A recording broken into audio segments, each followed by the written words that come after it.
अपने गुरु वशिष्ठ के पास के लिए जब चले, अपने गुरु वशिष्ठ के पास में जैसे ही पहुंचे, चेहरा पर उदासी है, दुख है। तो जैसे गुरु वशिष्ठ ने देखा कि दशरथ आए हैं, बैठा लिया। बैठाने के बाद में गुरु वशिष्ठ ने जवाब दिया, बेटा क्या बात है, तुम जब भी कभी हमारे पास में आया करते थे तो तुम्हारा चेहरा हमेशा पुष्प की भांति खिला रहता था, आज क्या बात है जो तुम्हारे चेहरा पर उदासी है, चिंता है।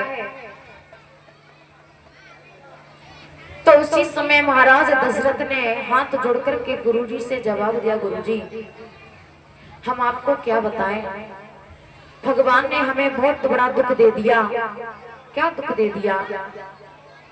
तो उसी समय महाराज दशरथ रोक करके गुरुजी से बोले, गुरुजी मेरी बात सुनो।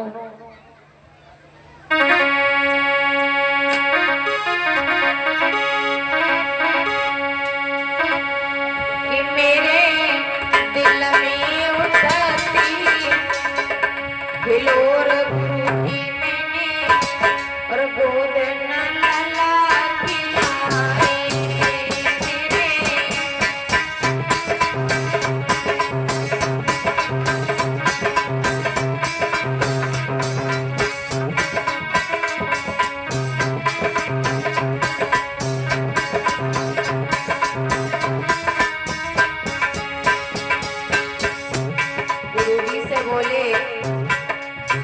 महाराज दशरथ गुरुजी सुनिए। मेरे दिल में उठती हिलोर गुरुजी मैंने गोद लला खिलाए।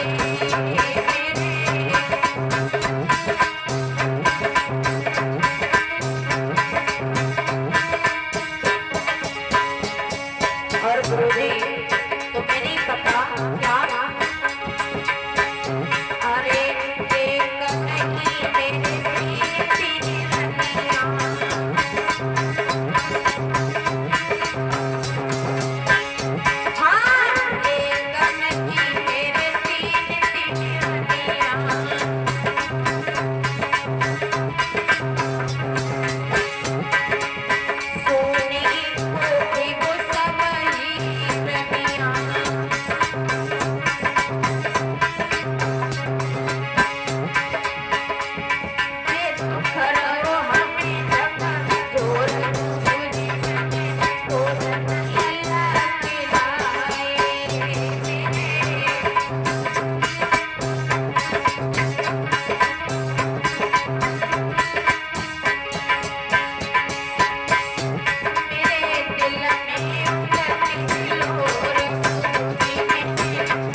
दशरथ ने जवाब दिया, गुरुजी हम आपको क्या बताएं, अरे भगवान ने हमें इतना बड़ा दुख दे दिया। तो महाराज दशरथ की बात सुनकर के गुरु वशिष्ठ ने जवाब दिया, महाराज दशरथ क्या बात है, क्या दुख है, क्या समस्या है, हमें बताओ। तो महाराज दशरथ ने कहा, गुरुजी हमारा चौथा पन आ गया, लेकिन अभी तक हमारे घर में किसी संतान ने जन्म नहीं लिया है और हमारी तीन रानी है, लेकिन तीनों रानी के गर्भ से एक भी बालक ने जन्म नहीं लिया।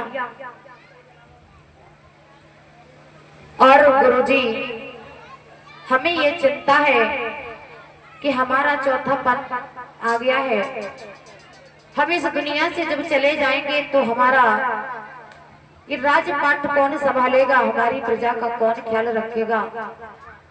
कोई तो हमारी संतान होती जो हमारा वंश आगे बढ़ाती। हम क्या करें गुरुजी, हमारी तो कुछ समझ में नहीं आता है। तो उसके बाद में गुरु वशिष्ठ ने जवाब दिया है, दशरथ ऐसे चिंता करने से कुछ नहीं होगा, और अगर तुम्हारे ऊपर इतना दुख है तो हम तुम्हें एक उपाय बताते हैं। क्या?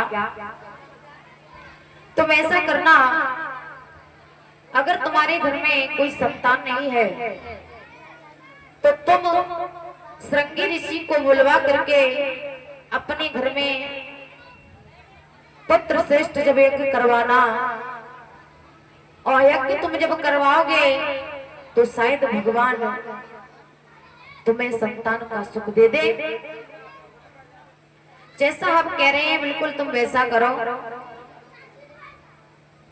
और तुम अपने महलों में जाओ और श्रृंगी ऋषि को बुलवा करके पुत्र यज्ञ करवाओ।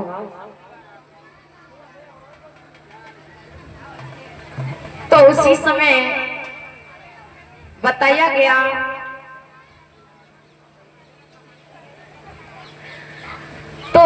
समझाया गया है कि महाराज दशरथ ने जब गुरुजी के इतने वचनों को सुना, सुनने के बाद में वापस जब गुरुजी से आज्ञा मांगने के बाद में महलों में जब आए, जैसा गुरु वशिष्ठ ने कहा वैसा ही महाराज दशरथ ने किया। श्रृंगी ऋषि को बुलवाया है अपने महलों में। श्रृंगी ऋषि को बुलवाने के बाद में पुत्र यज्ञ जब करवाया, और करवाने के बाद में जब पूर्ण आहुति जब लगी है तो उसी समय श्री सुखदेव महाराज ने जवाब दिया है उत्तरानंतर राजा परीक्षित। जैसे पूर्ण आहुति लगी तो उसमें से अग्नि देवता जी प्रकट हो गए।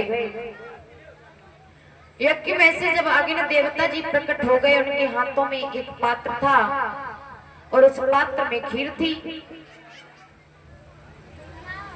तो उसी समय जैसे अग्नि देवता जी उस यज्ञ में से प्रकट हुए, हाथों में खीर का पात्र है, और वो खीर का पात्र महाराज दशरथ को दे दिया। महाराज दशरथ को जब दे दिया और कहा कि महाराज ये खीर है जो वो अपनी तीनों रानियों को खिला देना, और समय आने पर तुम्हारे घर में पुत्र की प्राप्ति हो जाएगी। महाराज दशरथ ने जब इतने वचनों को सुना, खीर का पात्र लिया। खीर का पात्र लेने के बाद में अग्नि देवता जी जब वहां से अंतर ध्यान हो जाते हैं, इधर श्रृंगी ऋषि भी जब महाराज दशरथ से आज्ञा मांगने के बाद में चले गए, तो इधर महाराज दशरथ जो थे अपनी जो सबसे बड़ी रानी कौशल्या थी उसके पास में गए, और उनके पास में जाने के बाद में जो महाराज दशरथ खीर का पात्र लिए थे उसमें से थोड़ी खीर कौशल्या को दे दी। फिर सुमित्रा के पास में गए, उसमें से थोड़ी खीर सुमित्रा को दे दी, बची वो कैकेयी को दे दी। कैकेयी को देने के बाद में इधर बताया ये गया कि तीनों रानियों ने जब वो खीर ले ली, महाराज दशरथ वहां से जब चले गए, चले जाने के बाद में तीनों रानियों ने कहा कि ये खीर जो है वो बाद में ग्रहण कर लेंगे, पहले हमारा तुम्हारा जो थोड़ा सा कुछ काम बचा है वो पहले कर लो, उसके बाद में ये खीर हम तुम ग्रहण करेंगे। तीनों रानियों ने जब अपनी अपनी खीर रख दी, तो इधर ये बताया गया कि जो रानी सुमित्रा थी उनका जो खीर का पात्र था वो कौवा उठा करके ले गया। जब वो खीर कौवा उठा करके ले गया तो उसी समय सुमित्रा ने जब ये देखा कि हमारी खीर तो कौवा ले गया, तो वो रोने लगी। और जब रोने लगी है तो उसके बाद में जब रोने की आवाज कौशल्या और कैकेयी ने जब सुनी, दौड़ती हुई सुमित्रा के पास में आई और जवाब दिया, बहन तुम क्यों रो रही हो, क्या बात हो गई? सुमित्रा ने जवाब दिया, बहना क्या बताएं, ये हमने यहाँ पर खीर अपनी रख दी थी, वो कौवा उठा करके ले गया, अब हम क्या खाएंगे? तो इसका मतलब अब हमारे गर्भ से कोई संतान जन्म नहीं लेगी। और जब रोने लगी तो कौशल्या कैकेयी ने जवाब दिया, बहन तुम रो मत, चिंता मत करो। क्यों? जवाब दिया, हमारे पास हमारी खीर रखी है और कैकेयी ने भी कहा कि जो महाराज हमें देकर के खीर गए थे वो भी हमने रख दी थी, तो हम तुम्हें अपनी खीर में से आधी खीर दे देंगे, तुम रोने की कोई बात नहीं है, रो मत। कौशल्या और कैकेयी ने अपनी खीर में से आधी आधी खीर सुमित्रा को दे दी। 2 भाग हो गए परीक्षित महाराज। 2 भाग होने के बाद में वो जब खीर तीनों रानियों ने ग्रहण कर ली और ग्रहण करने के बाद में धीरे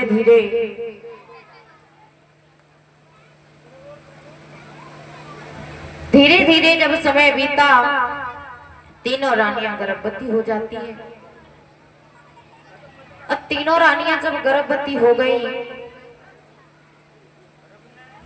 तो उसके बाद में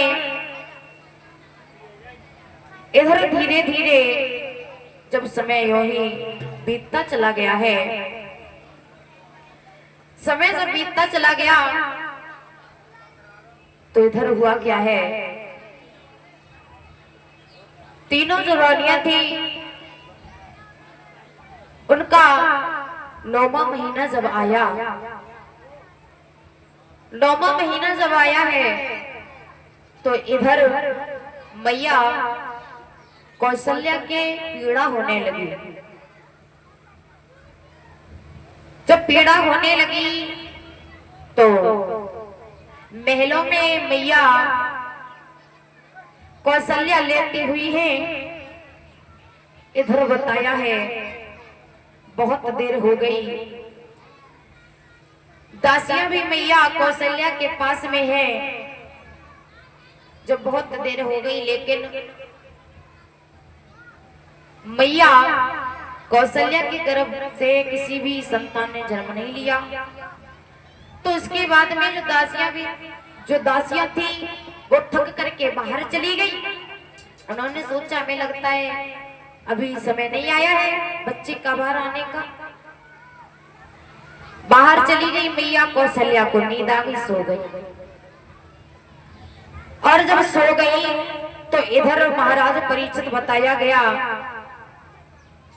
कि भगवान नारायण ने क्या किया, मैया कौशल्या को सुला दिया और छोटा सा रूप धारण करके मैया कौशल्या के पास में लेट गए। मैया कौशल्या के पास में जब लेट गए, लेटने के बाद में जब देर हो गई, दासियां फिर से महलों में आई तो देखा कि मैया कौशल्या के पास में एक बहुत सुंदर बच्चा बालक लेटा हुआ है। मैया कौशल्या ने भी देखा, एकदम से जैसे उन्होंने भगवान की सूरत को देखा, भगवान दिखने में बहुत सुंदर से छोटा सा रूप धारण करके लेट गए थे। तो मैया कौशल्या ने जब देखा बहुत खुश हो गई, प्रसन्न हो गई। दासियां भागती हुई महाराज दशरथ के पास में पहुंची और महाराज दशरथ के पास में जैसी पहुंची उन्हें खबर की है कि महाराज आपकी जो बड़ी रानी कौशल्या है उनके गर्भ से एक पुत्र ने जन्म लिया है। महाराज दशरथ ने जैसे ये खबर सुनी खबर सुनने के बाद में एकदम से बहुत प्रसन्न हो जाते हैं। दौड़ते हुए मैया कौशल्या के पास में आए, देखा कि मैया कौशल्या उस बच्चे को गोदी में खिला रही थी। महाराज दौड़ते हुए आए और मैया कौशल्या से उस बच्चे को ले लिया और खुद खिलाने लगे। और जब खिलाने लगे, उस बच्चे को जब देखा तो महाराज दशरथ जो थे बहुत प्रसन्न हुए कि हमारे घर में कितना सुंदर बच्चा आया है। और जब उस बच्चे को खिलाने लगे, उस जब बालक को खिलाने लगे और कहने लगे क्या,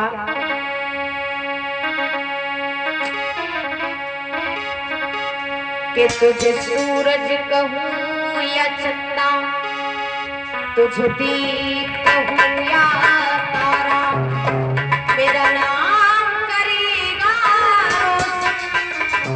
जग में मेरा नाम दुलारा।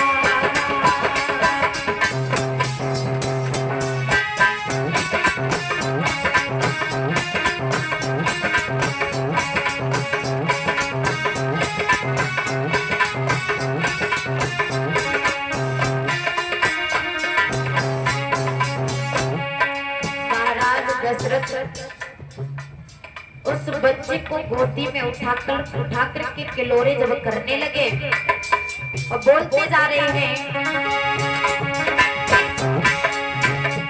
तुझे सूरज कहूँ या चंदा, तुझे दीप कहूँ या तारा, मेरा नाम करेगा जग में मेरा नाम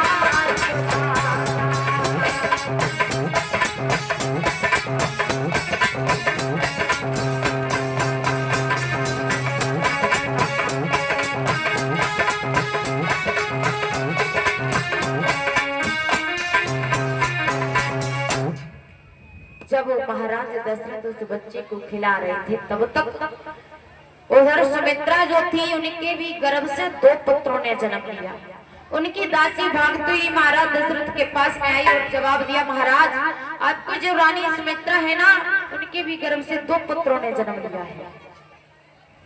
महाराज दशरथ ने जब ये वचन सुने, अब तो और खुश, कहने लगे, प्रभु कहाँ हम एक एक संतान को तरसते थे, अब तो हमारे घर में 3-3 संतान आ गई, 3-3 पुत्र आ गए।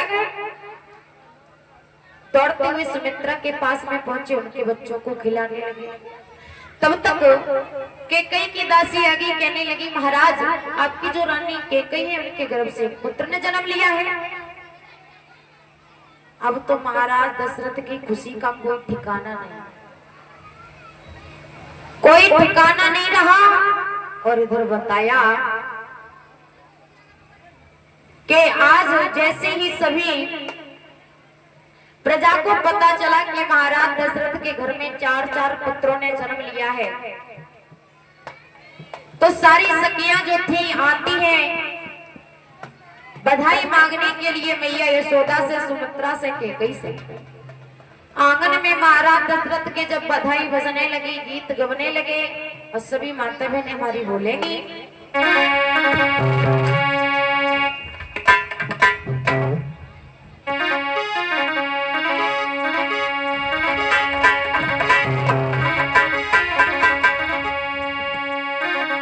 और इधर जब बधाई बजने लगी है तो बताया